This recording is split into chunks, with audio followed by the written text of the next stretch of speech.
അപ്പൊ നിങ്ങളെ അപ്രോച്ച് ചെയ്യുന്ന ക്ലയന്റിന്റെ കഴിവ് അവരുടെ പ്രൊഫൈൽ നോക്കി അവരുടെ ബയോഡേറ്റ നിങ്ങളുടെ കൺസൾട്ടന്റ് കറക്റ്റ് ആയിട്ട് മനസ്സിലാക്കി ഇവർക്ക് എന്താണ് ഇവരുടെ പാഷനും ഇവരുടെ ബയോഡേറ്റകൾ നോക്കിയിട്ട് ഇവർക്ക് സൂട്ട് ചെയ്യുന്ന കറക്റ്റ് ജോലി എന്താണ് എന്നുള്ള ഒരു സജഷൻസും കൂടെ കൊടുത്തോണ്ട് ആ മേഖലയിലേക്ക് നിങ്ങളുടെ കൺസൾട്ടന്റ് ഇവരാരാണോ പേഴ്സണെ അങ്ങോട്ട് ഡയറക്റ്റ് ചെയ്യും അല്ലെ? അങ്ങനെ അപ്പൊ അങ്ങനെയാണെങ്കിൽ ഇപ്പം നിങ്ങളുടെ ഇവിടെ ഇപ്പൊ നിലവിലുള്ളത് നമ്മുടെ ആലപ്പി സൈഡിലുള്ളവർ മാത്രം എന്നാണോ?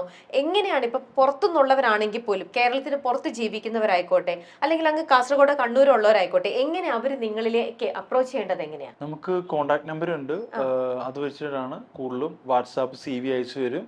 അങ്ങനെ ഒരു സിസ്റ്റമാറ്റിക് ആണ് വരുന്നത്. അപ്പൊ ആരാണെങ്കിലും ഇപ്പൊ ഈ ആസ്പയർ കേരള ഓഫീസ് ആലപ്പി മാത്രമേ ഉള്ളൂ? വെബ്സൈറ്റ് ഉണ്ട്. വെബ്സൈറ്റ് വഴി നമുക്ക് അപ്ലൈ ചെയ്യാം. വെബ്സൈറ്റിൽ നിന്ന് അപ്ലൈ ചെയ്ത് കഴിഞ്ഞാൽ അവർക്ക് വേക്കൻസീസ് ഒക്കെ വെബ്സൈറ്റിൽ കൂടെ കാണാൻ പറ്റും. അതിനകത്ത് അപ്ലൈ ചെയ്യാൻ പറ്റും. അതുവഴി ബാക്കിയുള്ള പ്രൊസീജിയേഴ്സ് ഒക്കെ കണ്ടക്ട് ചെയ്യാൻ പറ്റും. വേറെ ഇതിന്റെ നിങ്ങൾക്ക് ഫ്രാഞ്ചൈസിയോ ബ്രാഞ്ചസോ അങ്ങനെ എന്തെങ്കിലും വേറെ ഉണ്ടോ? നമുക്ക് ആക്ച്വലി 7 ബ്രാഞ്ചസ് ഉണ്ടായിരുന്നു. നമ്മൾ കോവിഡിന് ശേഷമാണ് നമ്മൾ ഹെഡ് ഓഫീസ് കൺസെപ്റ്റിലോട്ട് കൊണ്ടുവന്നിട്ട് കോവിഡും ശേഷം നമ്മൾ ഒരു 1 ഇയറിന് മേളിൽ നമ്മൾ